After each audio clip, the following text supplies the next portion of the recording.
did? Just sticking to the same thing. Just hoping for the best. I love it. Thank you guys. Is there anything that you want to say to the audience right now? Enjoy, I guess. Like, I don't know. Guys, make some noise for Sinton and Calder right now. Let's head on over to the next part.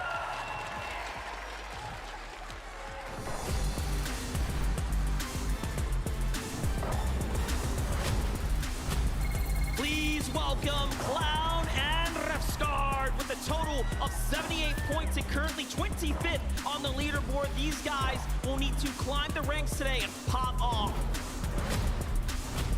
Let me give you Mixon and Ardor coming out hot yesterday. These guys are looking to keep it going for the best possible placement today on the day.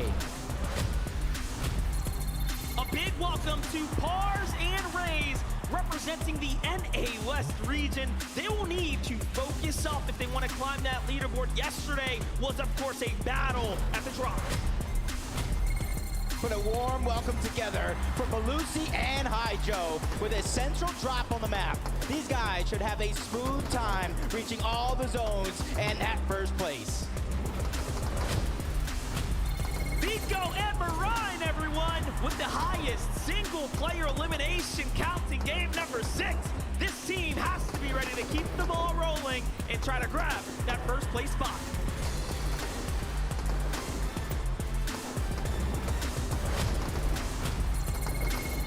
One and Baka, everyone, with an off-spawn contest from the very first second of each game. They're looking to take over day 2 and take over the top spot. Let's hear it for Walks and Robob. They had a strong showing to close out day number 1 here at the FNCS Invitational. Let's see what they can do today.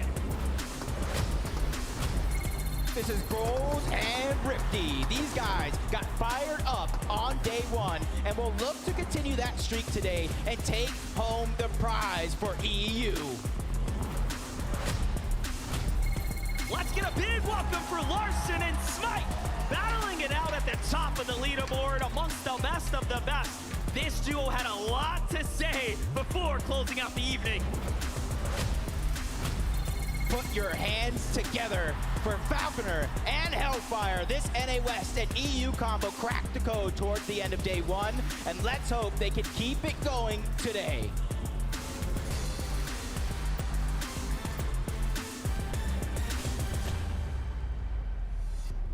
"20 duos left to introduce, but we have a little moment here. Let's talk about Smite and Larson. Sitting in 7th place, we got to see them just 2 back.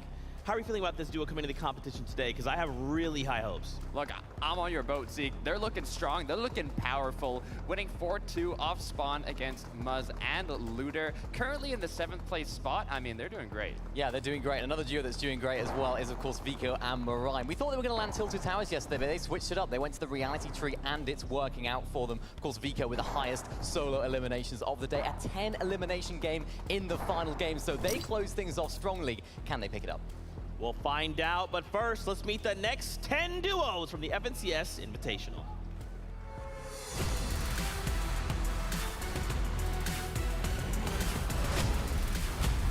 Put your hands together for Peterbot and Jumper. These guys are looking to make that great comeback today. We all know they have the potential to do it, but they will have to step it up. Make some noise for Pam Stu and Fatch. Currently finding themselves in the top 10. These guys are running for the trophy. Now is the time for them to shine. KBR in seat, folks, giving it their all yesterday.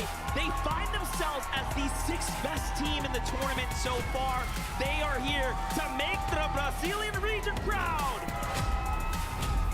Let's give a warm welcome to Bevy and Vortexers, coming out with an average elimination of 2.6. These guys are amongst the top fraggers in this lobby. Let's see more of this today. And a big welcome for Retake and Novice, finding themselves at the bottom half of the leaderboard here. They have to now make this day the comeback. A single game can change it all.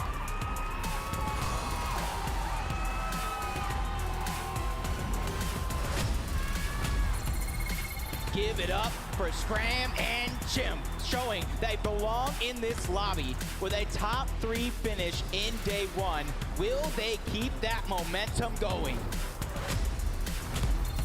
Put your hands together for Zaku and Marine with a great day 1 and several fantastic late games. Will they, can they repeat their opening success from day 1? A fantastic welcome to Ju and U3. Today is the chance for a comeback for this team, and they are looking for that opportunity now more than ever. This is Z Andy and Joe FN, everybody. All eyes are on the prize for this team here as they are currently coming into the competition at 5th. What a showing it was for day 1. Give it up for Cool and Yumi, finding themselves close to the top 10. Everything is possible for this team. Today is their final chance to make it happen. For this team here, I am joined right now here in North Carolina by FaZe Replays! Replays, my guy. What an amazing experience this is. You were at World Cup. Here we are at FNCS Invitational. How has the vibe been for you? Oh man, it feels great to finally be back at an in-person event. The vibes, the atmosphere is feeling absolutely amazing. So, shout out to all of you guys coming. Honestly, let's make today a great day. Yes, I'm excited. I mean, speaking of the community as well, what does an event like do this to the community? You're a huge ambassador of the game here. How great is it for these guys? Honestly, this is like I said, it's being back again after like 4 years. Like I think this is great for everyone to experience. Like just seeing all the players here from around the world. One of the best, some of the best players around the world, being able to watch in person is such a great experience. So let's have fun. Let's see how these players do today, and let's see who takes it all. Let's do it. Enjoy the show. Replays, everyone. Let's meet the next 10 duos.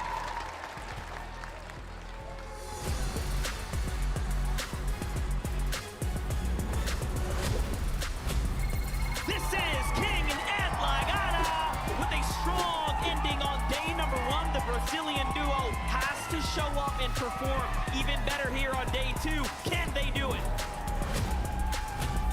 Please welcome Focus and Spy. The amazing Middle Eastern duo is looking to make strides up through the leaderboard today.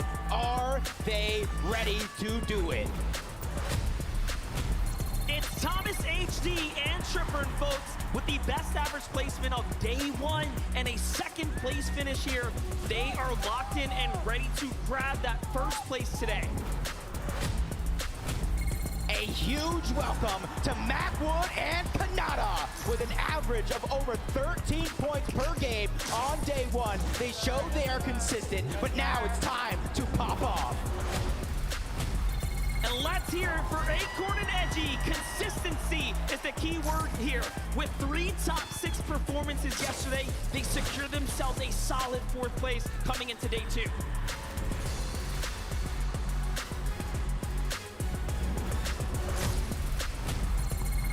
Make sure to get loud for Hand and Vortex. This incredible duo showed they belong in this lobby with an amazing 2nd place finish with 7 eliminations yesterday.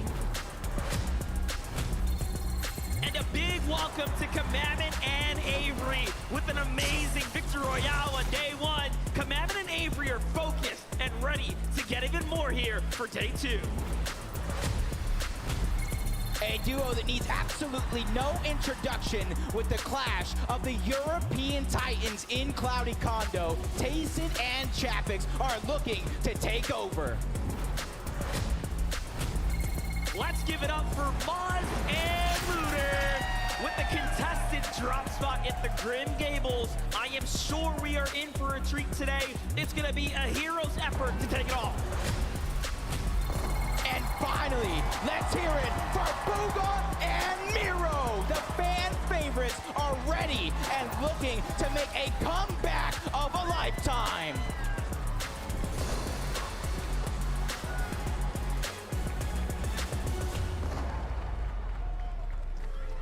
My goodness, it'll never get old. I'm telling you, watching these duos make an entrance like that is always going to be incredible. We want to highlight a duo for you here, and it's a lot of probably a duo that we're all hoping, and we kind of touched on, hope does well, Acorn and Edgy. Edgy having a series of second place finishes in the FNCS, still hasn't seen that first place. And man, he wants it, and he wants it here. Look, he wants it. He's not the only one that wants it. Thomas and Edgy both competing for that trophy, their first trophy. But talking a bit more on Acorn, I couldn't emphasize enough how important their day one is and was for them. I mean, Acorn having the most damage dealt in the first and second zone out of any player shows that they prepared beforehand for this tournament. But the question is, in day two, will they be contested? Will the change in zones cause them to not do as much damage? There's so many factors that come into play. Yeah, absolutely. And their worst game was a 42nd, and it was when Haijo and Belusi rotated in from that west side. It kind of made things a little bit difficult for them because they had so many teams in the area already. Of course, we have no Rayleigh there as well. It's very, very difficult for them to all be there at once, and unfortunately they did fall victim to that. But their other games have been really, really consistent. They've been very, very solid, playing the end game layers really well, and I'm excited to see them perform today. That's right, Kelly, standing by right now with Acorn and Edgy as they prepare for the competition. Thank you so much, Zeke. I am joined by Acorn and Edgy. And guys, make some noise for this team right here. You guys are currently in 4th place. What is that like to be in the top 5? It feels pretty nice, especially one of the only NA teams up here. But it's not over till it's over, and it's just going to come down to the last game. Well, with how you guys have been playing, 1 second place, 1 third place, what's standing in your way from grabbing that VR? Honestly, we just need to keep getting kills and refreshes and stuff. And if we just get mats and play with mats, we'll do good. It's really just we run out of mats, that's why. I mean, good luck to you guys. You have 6 more games to go. But everyone, it's time to head on back to the desk.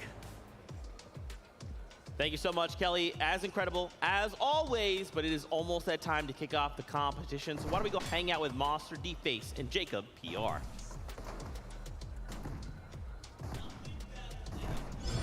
Heading into the action. Let's go ahead and start gearing up, of course, for that first game there, Jacob. Yeah, first game of the day, but it's the 7th game overall in the competition. The FNCS Invitational has not disappointed one bit. That's right. A 2-day competition leaves a lot of stress, of course, on the shoulders. You get that first day out the way, and then you have to think about everything and how it played out. Yeah, and luckily for them, this is a 2-day competition. For some of these teams that might be on the low end of the leaderboard, don't count yourselves out yet. It's all about that mindset, but the mindset has to be ready because game number 7 starts right now. Here it is. The players are on that battle bus, and we get to see it all play out.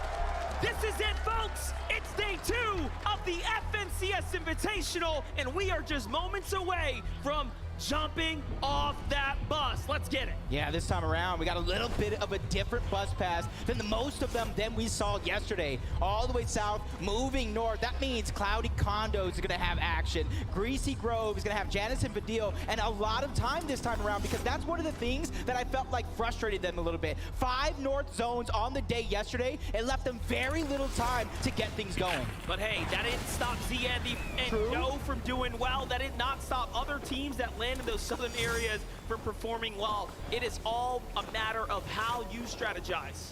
Yep, and already you see Cammy and Seti, the only team with 2 VRs on the day. They got their own drop spot and they held it for seasons, and already you can see where they're getting a lot of their surge. That early bus path already proven to be successful.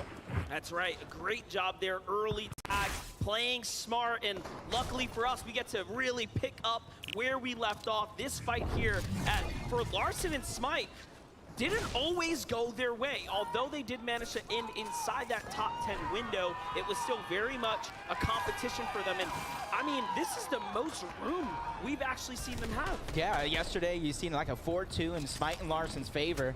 Over here towards Vico and Moran. Vico has been going off as a solo all day long yesterday, and you can already tell it looks like they're on the hunt, trying to catch somebody off guard, and that's a lone player that they're surrounding. The first thing Vico told me was, Did you see me pop off last night? I was like, I think we all did. You were going crazy. And we get to see how they're feeling. And you can tell the confidence is there. Look at the surge in confidence to walk in with no builds and really try to make this a play here. But that build from Grawls is going to go ahead and discover that there's an opponent down here, and up he goes. Yeah. Oh! It finds the player on the other side. What a read. And they just cut him off. That was beautiful. That was a perfect read. He checked him out of a book of the library. It didn't even return him back. That is huge, and you can see Vico and Moran, the only team currently in the top 10, playing in their first finals together. That is natural chemistry. That goes to show these are two fantastic individual players. So you combine those powers, you get one dangerous duo, just like Cold and Scented. They had one of the victory royales yesterday, a couple of top placements, and that put themselves in contention to take the title. And lucky for Cold and Scented, they've managed to go ahead and find themselves a little bit of room to play the drop there, and that's why we're noticing them in the endgame. And just think about the dynamic that's playing out right here for Larson and Smite. They have a huge decision to make. Do we go ahead and risk it all and take the fight for Muzz and Looter, or do we allow them to have a piece of this drop spot so that we play smart, play safe, and earn points? Yeah, I think both of these teams realizing how dangerous it can be, and Smite and Larson, they're in the top, and you got to imagine those 2 games that they got taken out off spawn, how much that could have changed things, and 96 players alive. This is the same passive style gameplay that we saw in game number 1. That only leads me to think one thing: Storm Surge is going to get chaotic. It's going to be a tough one, but hopefully not for Mr. Savage and iDrop as they kick things off very nicely here. It seems like the engagement against On1 and Baka, this is what we've been touching on this entire time, right? The fact that there are different ways to play the Chrome Jam Junction. Usually whoever gets the high ground is the most benefit. Hold up. Savage stepping up to the wall. Let's see how quickly he can turn this around. Yeah, right now it just seems like the aggressor is off this spot. Oh my god! Mr. Savage just get absolutely done up by On1 and Baka. Continuing that momentum from yesterday, putting iDrop on the back foot. He's just trying to stay alive right now and stabilize the situation. And if you didn't respect NA West before, you have to now. On1 and Baka have truly shown how their preparation has come into play here, putting down arguably one of the stronger European duos to show up here this weekend. Yeah, they smell the fear right now, and they're hot on the chase. This is 2 more points. This is a great start. More Storm Surge, everything for On1 and Baka to keep it going and try to get that top spot, because they know with a 2nd place finish in NA West last season, anything is possible. But iDrop, he doesn't want to be a part of it, but they're just not wanting to let him get away. I like that they're chasing this one down here, though. I think it's very much worth it. Get those points, make up for the games that you were bested out on.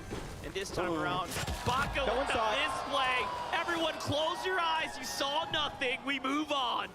Oh, but look at that in the feed, though. King gets credit for the knock on the Baka. I don't know where they're at, but you got to know, an aggressive team coming from Brazil, if they see that green light, they're going to go.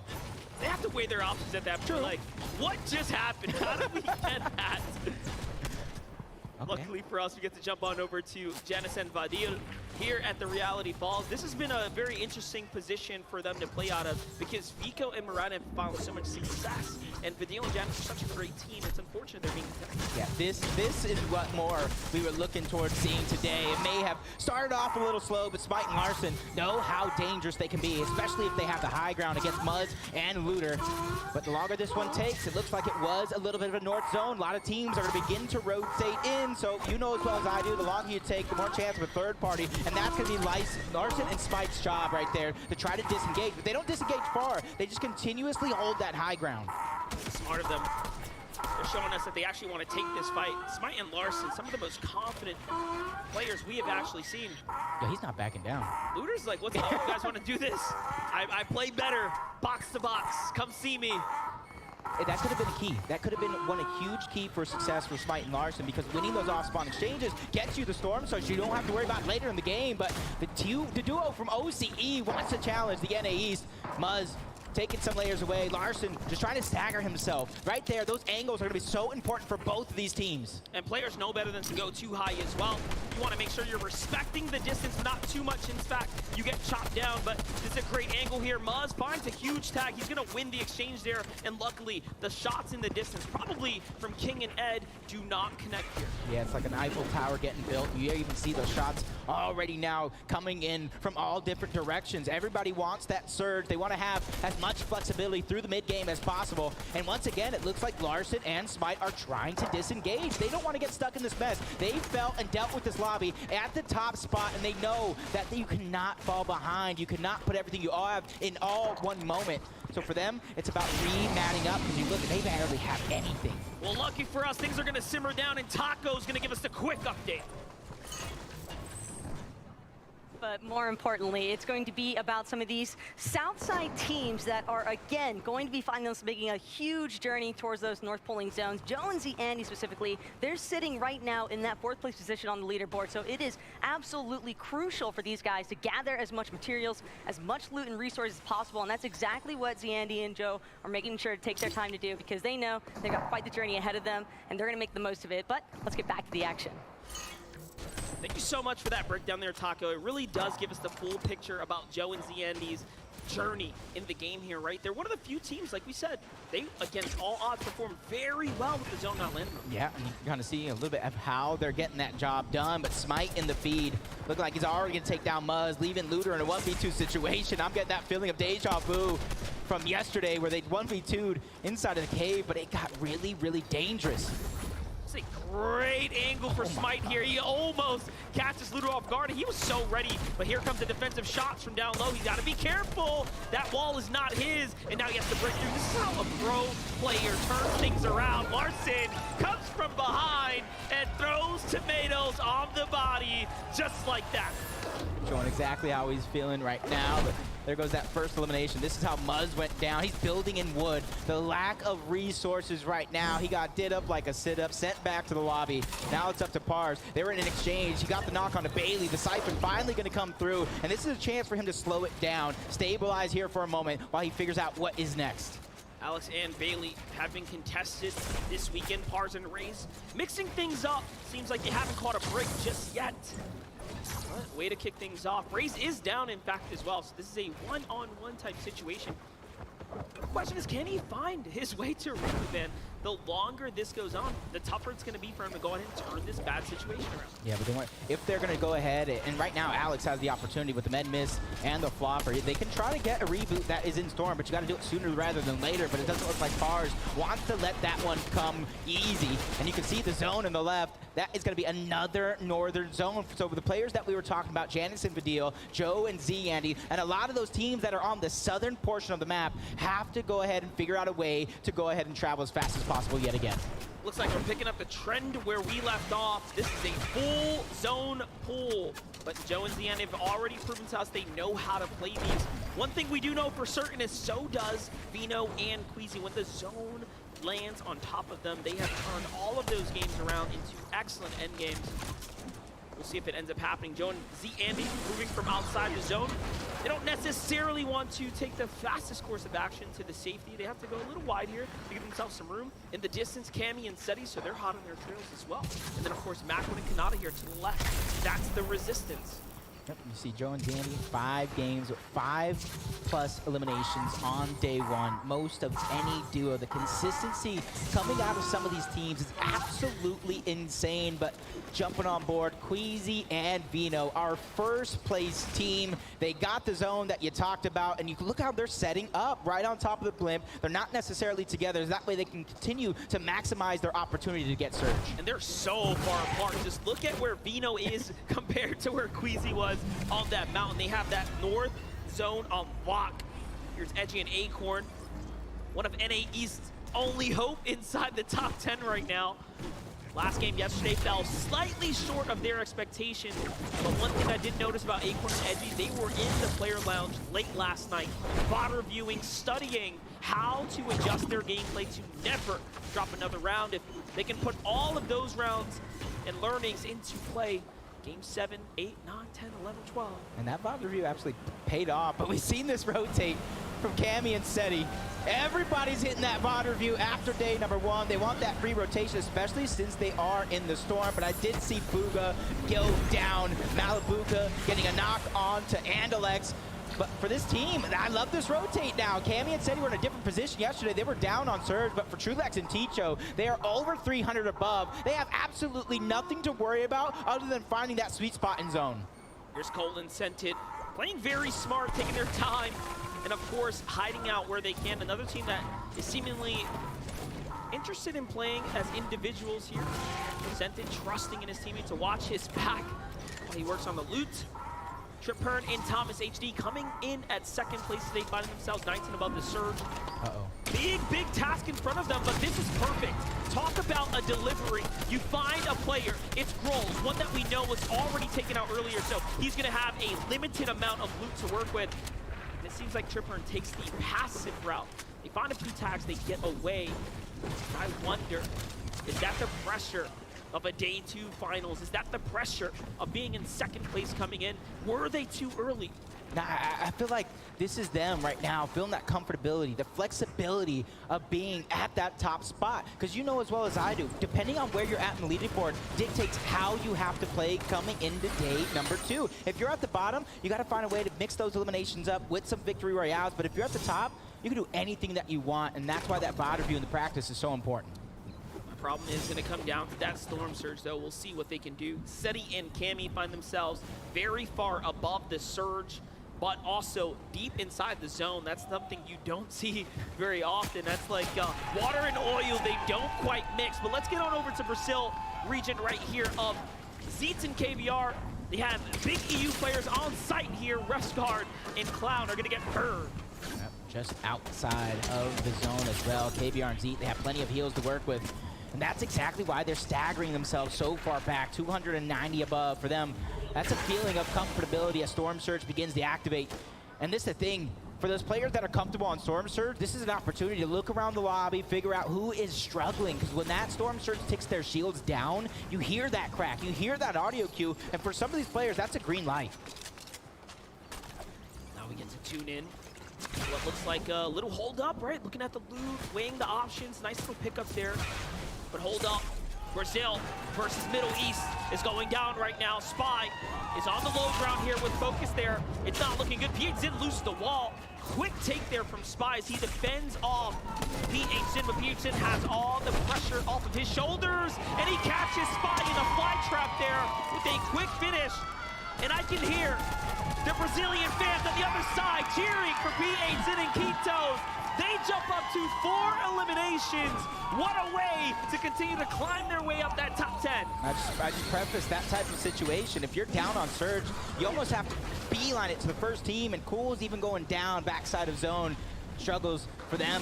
Looking like it's going to start early here in game number 7. Merrim's going to go down to Acorn. Yumi is out. The team from NA West that took the Chapter 3 Season 3 championship is out of the lobby in the first game. And you know, yesterday, Mareem and Zagu had so many people start to fall in love with who they are, but they are going to get taken out in this competition a little early on their first Surge. Joe and Zandy also feeling the pressures of a late rotate coming out the zone. Luckily, there is, of course, the edge right in front of them, so this is going to be a slow mover. They're going to have to burn a second launch pad now, which will open up an inventory slot, but look at Joe and Zandy here. They will have to do something big in order to bounce back.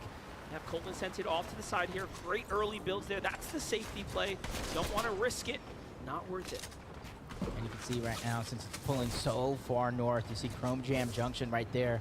That southern portion of the zone is going to get so stacked, and it's going to get so hard for some of these players to traverse through, as Thomas HD and Triprin still trying to hold on to as much of the high ground as possible. And you can see him peeking through, gathering all that information, and that's so important because you don't have to get ready if you stay ready. This is my problem with them disengaging from Grolls and Rifty.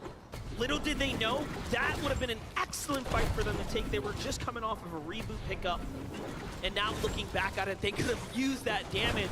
This extra pressure here to perform is going to force them into either peeking, which will open up the rift, or jumping onto the player. They're going to go for high ground here. They're going to go for position. They find a box. No one's inside of it. And a quick check just in case. Tripper all of a sudden finds himself in a world of trouble here. Just a couple of seconds before this surge turns on.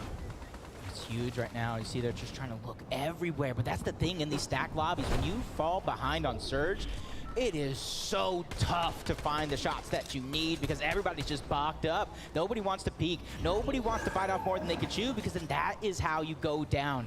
329 above. Acorn by himself. He has very little to worry about in terms of Surge. For him, it's just about making it to zone game after game. He's so lucky. The zone actually pulls south. We saw what Acorn was able to do yesterday as a solo. He picked up so many points. And that post-game interview was perfect. We got to hear the credit from Edgy, but Thomas HD, the Surge is active. No way they go in through the Chrome build. They are not playing around, but this is some of NA West's best box fighters on the other side of the wall. Thomas HD, Tripper have to take this battle here. They do not have time to sit around. Looking out, anything for anything. There it is. Baka opens the wall. No tag. That's a miss. That's a problem. Might have found a little bit here. He's now leading. He does have the HP advantage.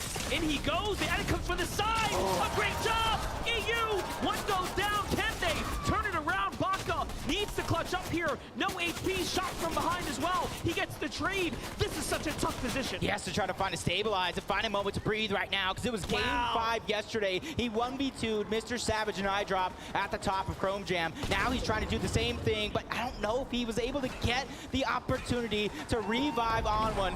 So Baka is now by himself, but luckily for him, they did get some early eliminations, they did get some early damage, so they don't have to worry about Storm Surge, but oh my god, how are Thomas and Tripper still alive? This is crazy, the map awareness, understanding the vault was just nearby and fighting their way towards it for the heals. It wasn't just for the battle, it was the positioning to the vault. What a big play here. It all makes sense as to why they wanted to position themselves here, but still, they will need to find tags now better than ever. They have shield bubbles as well to protect themselves for the next box fight. Yeah, and for that can easily close the gap on a couple of teams if they want to go box to box, wall to wall, and have that be their plan. You can see them break it through the builds. They're just trying to find anybody that is nearby because they don't want to peek and accidentally get shot at by the lobby. So for them, it's about finding whoever is close, and they hear the players nearby, so they're just trying their best to figure out what they are going to do. Just a couple tags now, but also a few seconds away from the half in, half out. The Surge will continue to wreck the lobby. It's going to become more and more difficult now as the seconds rage on.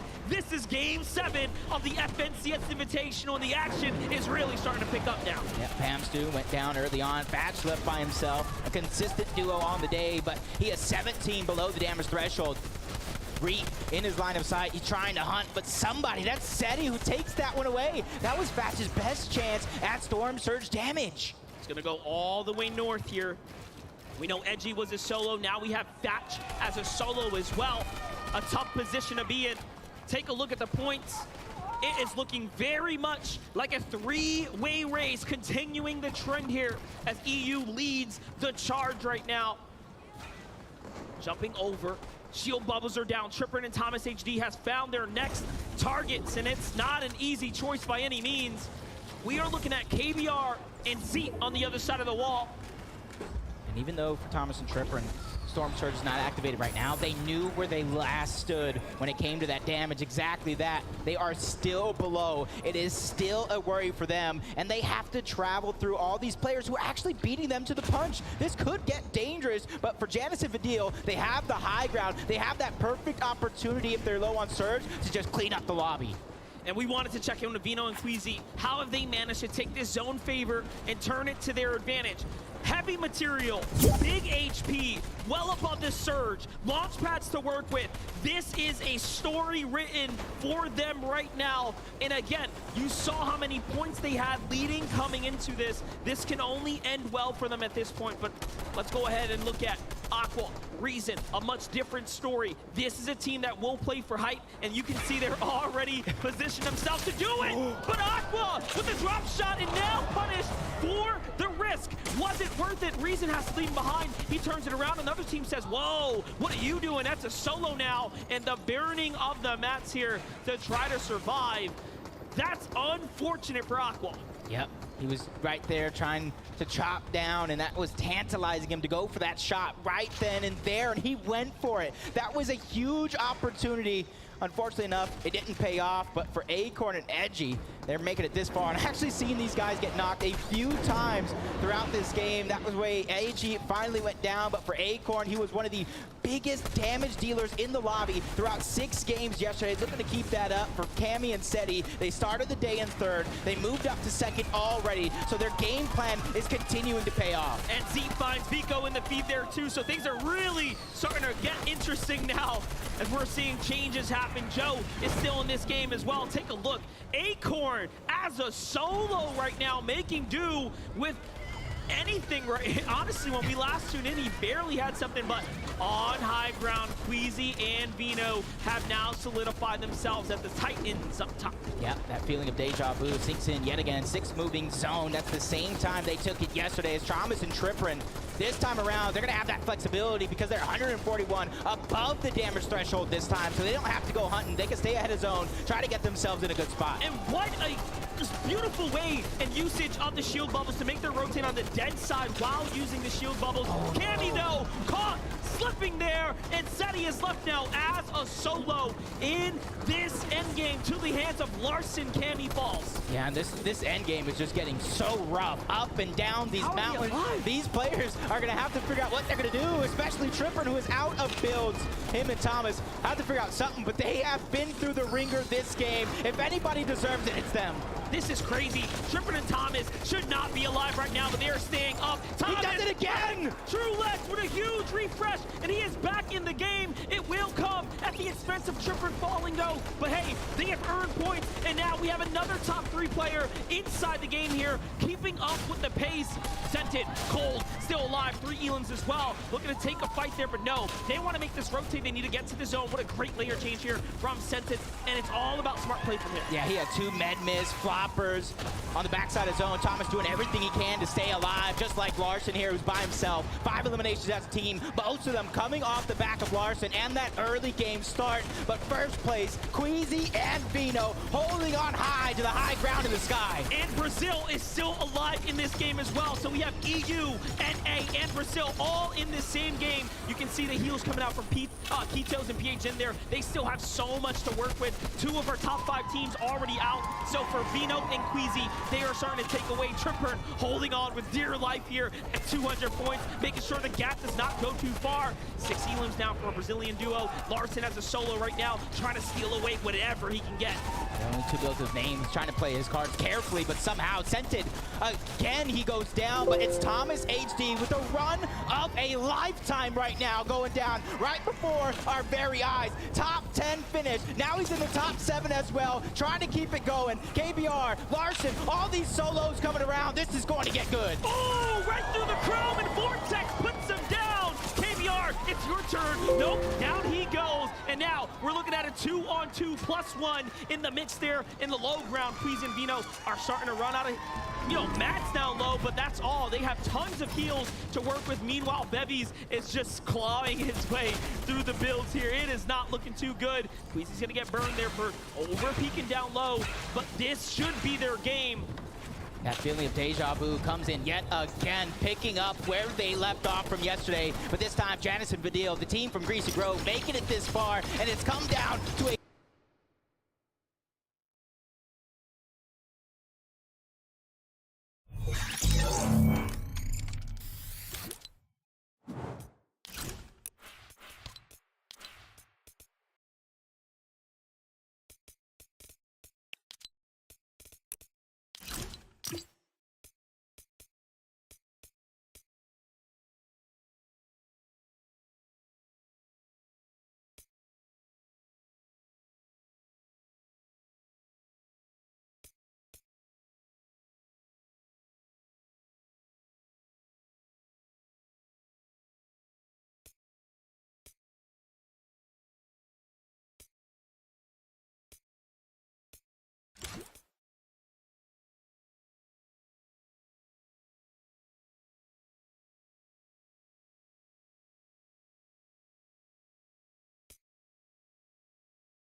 to escape and get picked up again, which allowed them to get those points that they needed. Yeah, it was absolutely valiant from Trippin there as well. If he'd have just gone down without taking out one of the opponents there, he wouldn't have been able to get res, right? That was a crucial amount of damage that he did right there, and it allowed Thomas HD to have that.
right, another duo, P8 Zin. Kitos also alive there in the top 15. So Brazil, they're showing up huge today. I feel like another duo that we actually got to see first time there, kind of still under the radar. The deal in general has been relatively quiet, but they did make top 5 in this.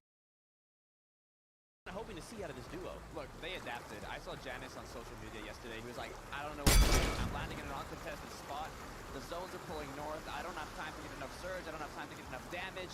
I need to change something. And clearly, Janice has really changed something because they got second place now going into today. It's a huge Just doing a little bit of bot reviewing as well, and he's really making changes. Man, a lot of these players, they know today is the day to bring it home. As we prepare for game 8, let's go hang out with Boss Face and Jason to get things started. Thank you so much there, Zeke. Yeah, we really got things up. It's looking like we're heading into a runaway situation. Yeah, potentially it is there's still 5 games left on the day. Some of these teams right now, game number 8 is their chance to close the gap on that leaderboard and fight for the chance to become the FNCS Invitational Champion. At this point, and on the team, I don't care where I'm landing, I'm going to maybe think to myself, hey, let's slide over. Let's play the upper side of this early rotate. How do we get to the general area sooner rather than later? Well, now we get to find out, folks. Here we are, game number 8, kicking off. Yep, got a little bit of a different bus path yet again. I'm liking the little bit of variety that we are coming out with. And for some of these teams, we're going to see a little bit of Fort Jonesy, Clicks and Duke, Peak and Anas. Almost all day yesterday, they completely split the POI, but